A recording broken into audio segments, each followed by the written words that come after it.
Kata Sayyidina Abdullah bin Zubair, Sayyidina Jabir bin Abdullah bin Haram al-Ansari ini, saya mendengar dari Rasulullah Shallallahu Alaihi Wasallam bahwa beliau Nabi Muhammad bersabda, man wassa'a ala iyalihi fi yaumi Asyura, siapa orang yang meluaskan rezeki kepada keluarganya pada hari Asyura. Hari Asyura itu hitungannya dari maghrib kemarin sampai nanti sebelum apa itu? Maghrib. Itu satu hari kalender Hijriah. Jadi dari maghrib kemarin sampai nanti sebelum maghrib, sampai kalau sekarang itu katakanlah jam 5.50 menit. Nih. Dia meluaskan rezeki, kata siapa ini? Kata Sayyidina Jabir. Ke siapa? Istrinya, anaknya, lingkungannya. Hari ini bagi-bagi apa ini? Rezeki. Kata Rasulullah, orang yang mengerjakan itu karena keimanan dan ketulusannya kepada Allah, Allah akan melapangkan rezekinya sampai Asyura tahun depan.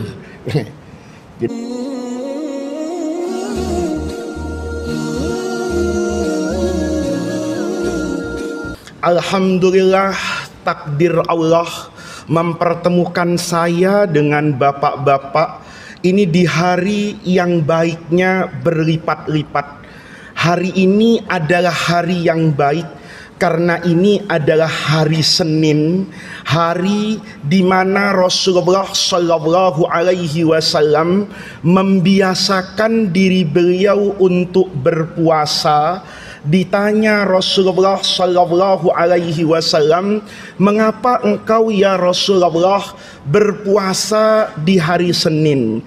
Jawaban Nabi Muhammad singkat sekali, fihi ulitu, karena di hari Senin ini saya dilahirkan, maka saya ingin memperingati hari kelahiran saya dengan bersyukur kepada Allah. Syukur itu saya implementasikan dalam bentuk berpuasa. Hari ini hari yang baik karena ini adalah hari Senin.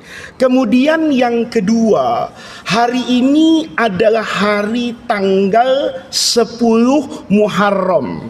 Hanya saja kita jarang ribut itu Pak untuk menentukan kapan 10 Muharram. Kalau sudah menentukan 1 Ramadan, 1 Syawal, itu biasanya semua orang kepengen jadi ahli syariat. Semua orang ingin disebut melihat bulan ru'yat. Semua orang kemudian seolah-olah yang paling mengerti dengan ilmu hisab karena kepentingan 1 Ramadan dan 1 Syawal. Padahal seharusnya buat setiap orang Muslim pada setiap bulan-bulan tertentu itu ada ibadah yang berkaitan dengan kalender Hijriah. Jadi Islam itu menjadikan perputaran bulan dan matahari itu sama. Matahari yang kemudian jadi satuan kalender Masehi itu kita gunakan minimal untuk menentukan waktu sholat. Jadi kalau kita sholat ini itu berdasarkan matahari, maka tidak perlu ru'yat. Kalau sholat pakai ru'yat repot. Di Masjid Nurul Barkah tiba-tiba sudah azan zuhur, tahu-tahu di Masjid At-Taqwa yang Garuda itu belum azan. Kenapa? Kami belum ru'yat. Nah ini repot. Nah ini yang pakai matahari itu digunakan untuk sholat, yang pakai bulan ditentukan untuk menentukan kapan saya puasa Ramadan, kapan saya berhari raya, termasuk hari ini kapan saya boleh melaksanakan puasa Asyura, kapan buat orang yang haji itu wukuf di Arafah. Kalau kita kan tidak terkait dengan Arafahnya. Kayak kemarin tuh juga ada orang ributnya itu berkepanjangan tapi tidak melihat histori sejarah. Ada orang bilang bahwa saya puasa Arafah itu harus nunggu kapan wukuf di Arafah. Padahal di masa Nabi, wukuf di Arafah itu hanya terjadi sekali. Tetapi Nabi pernah berpuasa, puasa Arafah, itu tidak pernah Nabi bertanya, di Mekah sudah ada orang yang wukuf nggak di Arafah? Itu yang kemudian kita katakan satuan waktu. Jadi hari ini berdasarkan ru'yat kemarin, ini jatuh pada tanggal 10 Muharram. Ini menjadi hari yang istimewa. Istimewanya dari mana?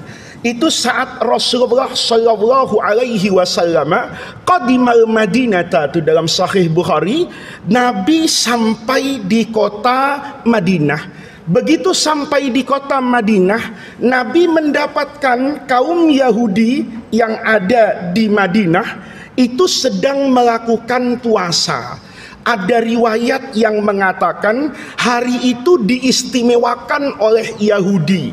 Wajah mereka berseri-seri, rumah mereka dihiasi. Ada riwayat yang mengatakan mereka melakukan puasa. Maka Rasulullah kemudian bertanya kepada orang Yahudi, kamu ada apa? Kok hari ini melakukan aktivitas yang berbeda dengan hari lain? Ada di antara kamu yang puasa, ada yang rumahnya itu dihias, ada yang mukanya berseri-seri. Maka kemudian Yahudi jawab, apa Anda tidak tahu bahwa hari ini ribuan tahun yang silam Allah Subhanahu wa Ta'ala, Tuhan kata dia, itu menyelamatkan Nabi Musa dari kejaran Fir'aun. Jadi pada tanggal 10 Muharram itu Fir'aun yang gagah perkasa, yang punya kekuasaan yang sangat luar biasa, itu sejarahnya berhenti, ditenggelamkan oleh Allah Subhanahu wa Ta'ala di Laut Merah karena mau ngejar Nabi siapa itu? Nabi Musa. Maka hari ini kata orang Yahudi, ini kami sedang gembira memperingati kemenangan Nabi Musa atas Fir'aun. Rasulullah kemudian menjawab, nahnu aula bi Musa minkum, kami ini lebih berhak untuk menjaga syariat Musa dari kalian. Maka kemudian Rasulullah memerintahkan para sahabat untuk berpuasa sambil ngomong Nabi. Kata Nabi, kalau saya masih diberi usia sampai tahun depan, saya puasanya bukan cuman hari Asyura, tapi saya akan puasa mulai tanggal 9 dan tanggal 10, atau tanggal 10 dengan tanggal 11. Peristiwa ini unik sekali Bapak-bapak. Ini yang menunjukkan bahwa satu peristiwa besar itu boleh diperingati sepanjang tahun. Karena kejadian puasa Asyura itu sebetulnya karena Yahudi sedang memperingati kemenangan Nabi Musa atas siapa itu? Fir'aun. Ini hari yang indah. Kata Quran, wa dzakirhum bi ayyamillah. Kamu itu ingatkan ya Muhammad, ya Rasulullah, kepada umat Islam bi ayyamillah, dengan hari di mana Allah menurunkan peristiwa penting yang kemudian dijadikan catatan sejarah. Jadi yang pertama ngaji hari ini bahwa setiap peristiwa besar itu boleh diperingati. Jangan orang bertanya kapan Nabi memperingati Isra wal Mi'raj. Nanti kalau ada waktu, itu Imam Ibnu Hajar Al-Asqalani itu yang mensyarah Sahih Bukhari menjadi kitab yang sangat besar, namanya Fathul Bari. Ini tidak ada ahli hadis melebihi Imam Ibnu Hajar hari ini. Jadi kalau Bapak nemu ulama hari ini ngaku ahli hadis, itu pasti ngambil ilmunya Imam siapa itu? Ibnu Hajar. Ketika Imam Ibnu Hajar ditanya soal maulid Nabi, kata Ibnu Hajar, ini supaya jelas hukumnya, kata Ibnu Hajar, maulid Nabi itu tidak pernah dikerjakan oleh Nabi. Ya, kumpul-kumpul di masjid makan nasi kebuli tidak pernah. Tidak pernah dikerjakan oleh as-salaf dari generasi sahabat. Dari aspek tidak pernah dikerjakan, maka maulid ini namanya bid'ah. Lihat Pak. Tetapi buat orang alim, bid'ah itu bukan hukum. Nih, kalau sekarang nih entah ngaji di mana, berguru sama siapa, lalu bid'ah itu seakan-akan jadi hukum. Bid'ah itu bukan hukum, Pak. Bid'ah itu sederhananya kalau bahasa kita, itu kayak orang sakit disuruh pergi ke laboratorium. Nanti keluar hasil laboratoriumnya itu, yang menentukan sakit atau tidak itu nanti dokter, bukan siapa itu, laboratorium. Bapak bisa lihat tuh, orang kadar tertentu cek labnya itu dibeda-bedakan. Asam urat misalnya, kalau laki-laki berapa, perempuan berapa, usia sekian berapa, usia sekian bias berapa. Saya di tensi darahnya misalnya 140, ditanya umurnya berapa Pak, 50 tahun, oh wajar. Tapi kalau ada anak SD, umurnya apa, masih umur 10 tahun, 11 tahun, tahu-tahu darahnya dicek itu 140, itu biasanya uang jajannya kurang, Mbak. Kan begitu. Tapi kalau anak-anak itu rata-rata ya 120. Nah, ini kata Ibnu Hajar, dari aspek ini, Bapak kalau mau lihat ini di Fathul Bari 13 jilid. Jadi kalau ada orang yang mau membantah, silahkan. Tapi punya nggak karya yang sama? Jangan dokter umum harus berhadapan dengan profesor doktor, nggak imbang. Jangan orang masih ngajar di SD kemudian beradu argumentasi pada disiplin ilmu yang sama dengan orang yang sudah sampai di mana itu, di profesor.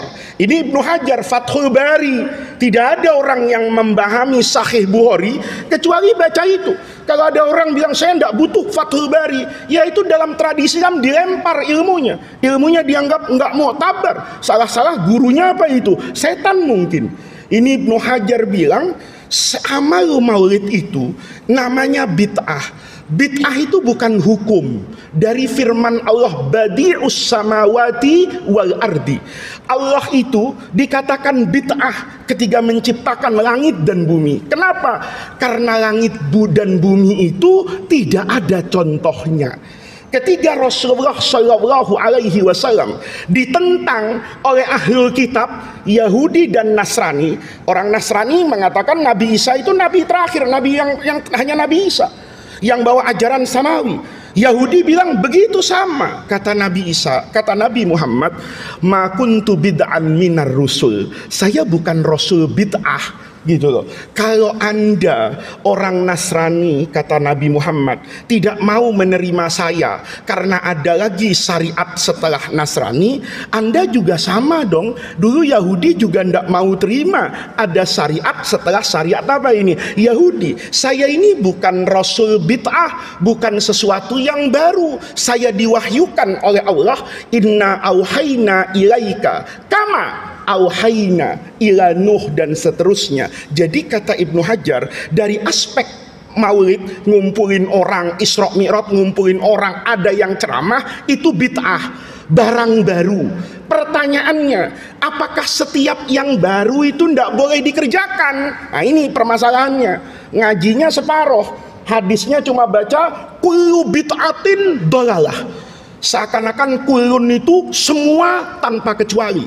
Ini berarti ngajinya pakai terjemahan, ya, bukan pakai ilmu apa ini, ilmu bahasa Arab. Karena dalam bahasa Arab kulun itu artinya nggak semuanya, Pak. Ya, contoh, waja'alna minal ma'i kulla syai'in hayyin. Semua yang hidup itu diciptakan dari air. Apa contohnya? Maaf, manusia diciptakan dari sperma air. Binatang dari sperma, tumbuh-tumbuhan dari air hujan. Tapi ada loh makhluk Allah yang tidak diciptakan oleh Allah dari air, namanya malaikat, jin, dan setan. Tidak ada malaikat diciptakan dari air, jin dari air, atau dari sperma, tidak ada. Padahal Quran bilang waja'alna kulla syai'in minal ma'i, yang hayyin itu dari air, tidak ada itu. Oleh karena itu di sini bapak-bapak, pada hari Asyura itu orang boleh memperingati dengan berbagai macam peringatan. Kenapa? Karena kata Ibnu Hajar, ketika Rasulullah memperingati Asyura dengan memerintahkan para sahabat untuk berpuasa, fayustafadu minhu, saya bisa menyimpulkan, kata Nabi. Apa yang saya simpulkan? Bolehnya, masyru'nya, fi'lus syukri, mengerjakan apa-apa yang merupakan implementasi dari rasa kesyukuran kepada Allah pada hari peringatan tertentu dan diulang-ulang sepanjang tahun. Itu kata Imam Ibnu Hajar Al-Asqalani, orang yang paling hebat mensyarah Sahih Bukhari, orang yang dikatakan Amirul Mukminin, presiden ilmu hadis, itu mengatakan ketika terjadi Asyura hari ini boleh bapak berpuasa. Tapi ingat, bukan cuma berpuasa saja pada Asyura. Dulu gurunya Imam Ibnu Hajar, ini supaya nanti kalau ngaji orang tidak ada yang protes Ustadz Jaya sama saya. Yang saya sampaikan itu berdasarkan hadis. Jangan kemudian orang yang tidak sama amalannya dengan orang tertentu dianggap keluar dari sunnah. Ini penyakit hari ini. Orang tahu hadis satu sahih berfatwa, itu rusak agama. Kenapa? Karena agama harus dilihat dari secara apa ini? Utuh. Di Mesir itu, gurunya Imam Ibnu Hajar Al-Asqalani itu maha guru ilmu hadis, namanya Imam Zainuddin Abdurrahim Al-Iraqi. Beliau itu punya amalan. Tadi sebagian yang di ruang tamu itu saya kasih amalan di hari Asyura. Orang sering amalannya cuman puasa. Kalau tidak berpuasa terus sedih. Ya Allah, tengah-tengah Asyura saya harus kerja, tidak mungkin saya apa ini puasa. Seolah-olah amalan itu hanya apa ini puasa. Lupa pintu surga itu ada banyak. Kenapa pintu surga itu ada banyak? Supaya orang itu bisa masuk ke surga dengan amalan yang berbeda-beda selama niatannya liwajhillah, karena Allah. Kata Imam Zainuddin Al-Iraqi, ya, ini hadisnya nanti dianggap hadis mungkar oleh sebagian ulama. Tidak apa-apa, tapi mohon maaf bapak-bapak ya, ini kadang-kadang karena orang kurang ngaji, begitu dengar hadis mungkar, lalu bayangan dia itu amar ma'ruf nahi mungkar gitu. Hadis mungkar itu bukan hadis mungkar dalam kemungkaran. Hadis mungkar itu kata ulama hadis, ada orang yang kualitas atau integritas pribadinya itu di bawah orang yang soleh. Jadi ada grade-nya. Rawi hadis itu grade A masuk di Sahih Bukhari, nanti grade B masuk di Sahih Muslim, grade C masuk di Sunan Abi Dawud. Ada grade-nya ini loh. Nah, kalau misalnya ada orang meriwayatkan hadis di grade C ini, dia termasuk kelompok apa ini? C. Dia meriwayatkan hadis berbeda lafadznya, berbeda substansinya dengan yang grade A, maka hadis ini kemudian nanti dikatakan apa ini? Mungkar. Anda orangnya sudah dhaif, meriwayatkan hadis yang bertentangan dengan riwayat yang sahih, maka disebut mungkar. Kata Imam Zainuddin Al-Iraqi, ada amalan menurut saya hadisnya sahih. Saya sudah tahqiq semua periwayatan dari 7 sanad mata rantai dari 7 orang sahabat. Yang paling sahih kata beliau itu dari jalur Imam Syu'bah. Imam Syu'bah meriwayatkan dari tabi'in namanya Abu Zubair. Abu Zubair mendengar langsung dari sahabat Nabi Jabir bin Abdullah Al-Ansari. Ini sahabat Nabi yang paling akhir wafat di Madinah, karena beliau wafat di kota Madinah tahun 78 Hijriah. Jadi semenjak Sayyidina Jabir wafat, itu sahabat Nabi sudah nggak ada di kota Madinah. Ini akhirus sahabati wafatan fil Madinah. Kata Sayyidina Abdullah bin Zubair, Sayyidina Jabir bin Abdullah bin Haram Al-Ansari ini, saya mendengar dari Rasulullah Shallallahu Alaihi Wasallam bahwa beliau Nabi Muhammad bersabda, man wassa'a ala iyalihi fi yaumi Asyura, siapa orang yang meluaskan rezeki kepada keluarganya pada hari Asyura. Hari Asyura itu hitungannya dari maghrib kemarin sampai nanti sebelum apa itu? Maghrib. Itu 1 hari kalender Hijriah. Jadi dari maghrib kemarin sampai nanti sebelum maghrib, sampai kalau sekarang itu katakanlah jam 5.50 menit. Nih, dia meluaskan rezeki, kata siapa ini? Kata Sayyidina Jabir. Ke siapa?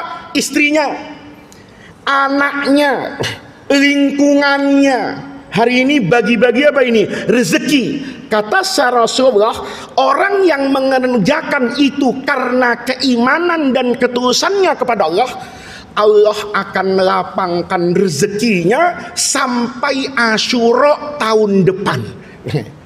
Jadi bapak-bapak nih yang masih pusing dengan tunggakan, ya masih pusing-pusing dengan apa ini cicilan. Nah, hari ini masih ada waktu ini, ya karena murid beliau nih, murid Sayyidina Jabir, Abu Zubair, fajarrabtuhu thalathina sanatan.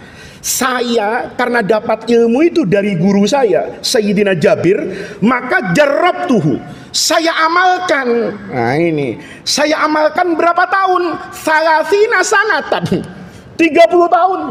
Fama akhto'a, apa yang dijanjikan Nabi, ini kan bukan janji anggota DPR ini ya, bukan janji pemerintah yang mungkin meleset ini, bukan janji pejabat yang kadang-kadang janjinya kemana, implementasinya kemana, bukan juga janjinya kiai. Ya ada juga yang janji datang sama Ustadz, ya datang penuh berkah. Tahu-tahu ada saja halangan, saya luput dari janji untuk datang ke sini. Tapi janji Rasulullah itu kalau sudah sesuai dengan SOP-nya, syarat dan ketentuannya, kata Sayyidina Abu Zubair, saya dengar dari sahabat Jabir, fajarrabtuhu thalathina sanatan fama akhta'a. 30 tahun saya amalkan, 30 tahun rezeki saya dilipat gandakan oleh Allah sepanjang tahun. Nah artinya apa nih?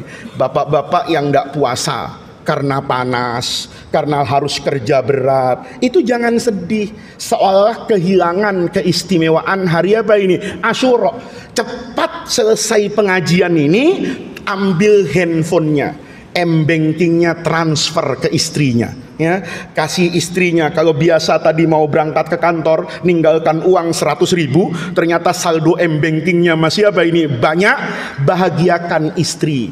Perempuan yang berkhidmat kepada kita, perempuan yang melahirkan, perempuan yang membesarkan anak-anak kita, niatannya begitu mencet kupinnya itu, bismillah, ini adalah hari Asyura, saya ingin gembirakan keluarga saya, mudah-mudahan saat mereka bergembira, engkau ya Allah akan memberikan kegembiraan kepada saya di dunia dan akhirat. Ada jamaah saya yang agak nakal, Ustadz Jaya, nanya, itu kalau istrinya satu Pak Ustadz, kalau istrinya 4 luar biasa rezekinya. Nah, soal istri 2, istri 3, istri 4 itu nanti ditanya secara pribadi kepada saya di belakang saja Bapak, tidak masuk materi pengajian ini. Tapi intinya kata Imam Zainuddin Al-Iraqi, hari ini adalah hari yang baik untuk kita menggembirakan keluarga dekat kita. Itu yang kedua. Yang ketiga,